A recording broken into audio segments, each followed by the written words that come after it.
I used to work as an overnight stocker for Walmart. For those of you who are unaware of what a Walmart is, it's pretty much an oversized convenience store, selling anything from clothing to food to electronics. If you are in need of something, chances are Walmart has it. As many of you are aware of what a stalker is, I suppose I should still explain what it is I did.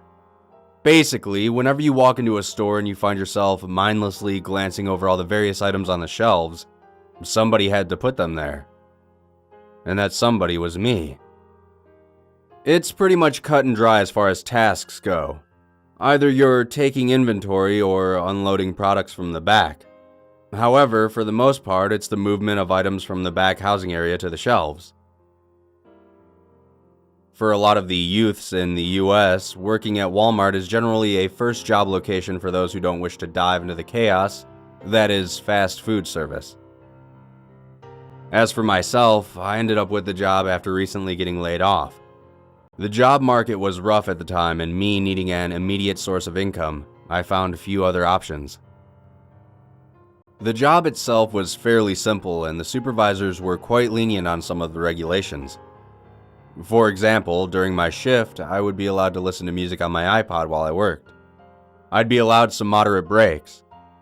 To be honest, as long as my section got finished and I wasn't late or belligerent, I was pretty much left alone to do my job. I spent the first few weeks acclimating to my new schedule and surroundings. A lot of time was spent learning the ropes, so to speak.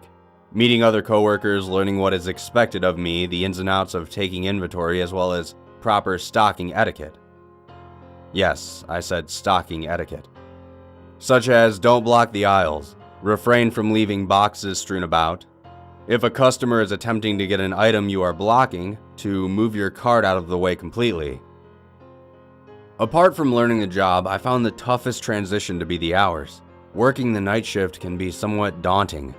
Having to wake up when the sun is setting and coming home when the sun is rising takes some getting used to. Now, it's no secret that certain individuals frequently shop at Walmart. Even though customers come in all shapes and sizes, you do get some strange customers from time to time. From people dressed up in outrageous costumes to customers not dressed up in, well, anything. Hell, in my first week, a rather large gentleman walked up to me wearing nothing but those old school gym shorts. You know, the ones that are far too short for anyone to be wearing legally. He then demanded I tell him where the office supply department is. Why he's seeking the office supply department at 2 o'clock in the morning wearing gym shorts is beyond me. But that's not what this story's about. One night, after settling into my routine, I decided to take a much-needed break. Normally, there is a specific area for employees to take breaks, but me being a smoker, I usually took my breaks out back where the shipment trucks and dumpsters are. It's not the greatest of places, but it's quiet and beggars can't be choosers, am I right? I was standing out there, enjoying the peace and quiet, watching the light from the single street lamp bounce off the green sludge the dumpsters were leaking, when I saw movement out of the corner of my eye. From where I was standing, there were 2 semi-trucks side by side. I thought I saw someone or something duck between the two when I glanced over. Now, I know this goes against every horror movie ever made in the history of anything, but I called out to it. Hello? And just like in the movies, nothing responded. My mind first thought about a homeless junkie who was sleeping out back, but didn't want to have the police called on him for loitering. Then my imagination began to shift to a knife-wielding psychopath waiting for me to walk around that corner and slit my throat. Once that thought popped into my head, I quickly noped the hell out and went back inside. I went back to work and put the whole experience out of my mind. I put it out so far that I found myself going back outside again for my second break. It was around 4 a.m. and I was heading into the home stretch of my shift. As my hand rested upon the door is when that earlier experience came rushing back to me. After negotiating with myself that my need of nicotine was greater than my need to live, I pushed the door open and stepped outside. After walking outside, I instantly noticed something was wrong. The lone street lamp from before was off. Now, I had taken my breaks later in my shifts before when the sun was beginning to rise and the light outside would be turned off. But it was still pitch black outside. What I should have done was turn right back around and go back inside. But in a moment of tired confusion, I accidentally let the door behind me click shut. It was one of those external doors that are always locked from the outside to prevent thefts. Normally, I would just prop it open, but in my stupor, I forgot. Hearing that click, I felt my heart begin to beat faster. I tried to calm myself, rationalizing that it was only a 2-minute walk around the building to the front. So I stood there, in the dark, the only light emanating from the ember of my cigarette. Then I heard something that made the blood drain from my face. Footsteps, coming from the direction of the trucks. Slowly, I turned to look over in that direction. This time, I didn't say anything. I just stared. I found my eyes trying desperately to adjust to the darkness. After a moment, I could just make out the outline of the nearby truck. I attempted to comfort myself again by thinking it was just the homeless guy. Apart from the smoking, I'm actually in pretty decent shape, so unless the guy was a sumo wrestler, I figured I could handle myself in a fight. That's when I saw it. There was a part of the truck that was much darker than the rest of the metal. The dark spot stretched from the ground to near the top of the trailer. The shadow was in the shape of a man. There was a person standing next to the truck, and they were facing me. My fight or flight instinct took over, and I found myself doing something I never thought I would do in that situation. I shouted at whoever it was. "You got a problem, pal?" I said, trying to sound tough. I'm not sure what unnerved me more, the fact that it didn't respond or the fact that it remained motionless. For a brief moment, I thought the shadow that I was talking to was just some dark paint on the side of the truck. Then it moved.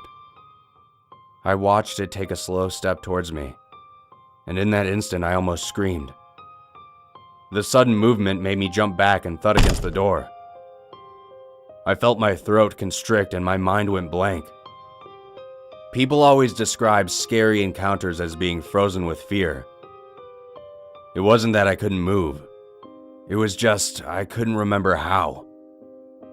I know it may sound strange, but I genuinely couldn't remember the most basic of functions, such as blinking. Watching this giant person grow closer to me made me feel like I was shrinking. I felt my eyes begin to water in response to not blinking. When my eyes finally couldn't take it anymore, they shut. In that nanosecond, my eyes were closed. This thing had closed the distance to me and was now about 3 feet away. I could see it much more clearly now. Its body was tall, but incredibly thin, like this creature hadn't eaten in years. Its appendages were equally as long as its torso. The skin on its body was like charred meat, almost like it was covered in ash. I didn't want to look up at its face, but my eyes drifted up without my consent. Its eyes were paler than my skin at that point. Seeing them up close, they almost glowed against the darkness. Its mouth was jagged and dripping some type of oozing liquid. What scared me the most was how utterly quiet it was, like it was some sort of hunter stalking its prey. Even at this distance, if I wasn't already aware of its presence, I probably wouldn't have seen it. Suddenly, it raised its bony arm towards me. The arm was almost long enough to reach me from where it stood. Whether it was instincts or watching too many martial arts movies, my brain suddenly came back online. I swatted its arm away and took off as fast as I could to get around the building. The entire time I sprinted around the building, I felt as if its fingers were grasping at the back of my neck. My lungs started to burn. I wanted to throw up. And if that thing touched me, I probably would have destroyed my pants. Rounding the corner, I crashed into a late-night customer's shopping cart, sending the contents flying. I quickly scrambled to my feet and looked behind me. I was alone. Well, alone with a very angry customer. My supervisor was, for lack of a better word, pissed. He scolded me, replaced the products for the customer, and demanded an explanation. At the risk of blaming my situation on a monster, I told him I was simply locked out and ran around to the front. That I wasn't paying attention and ran into the customer accidentally. For the most part, I was technically telling the truth. I didn't stick around at that job for much longer. I ended up finding a decent desk job uploading sales data for a local company. It's a strict job and very boring, but the pay is great and I don't have to work at night. I'm not sure if it was just my bad luck that the creature came after me, or if it simply likes to hang outside of stores when it's completely dark outside. But I'll never go to a Walmart at 4 a.m. ever again. And I would advise you all to do the same.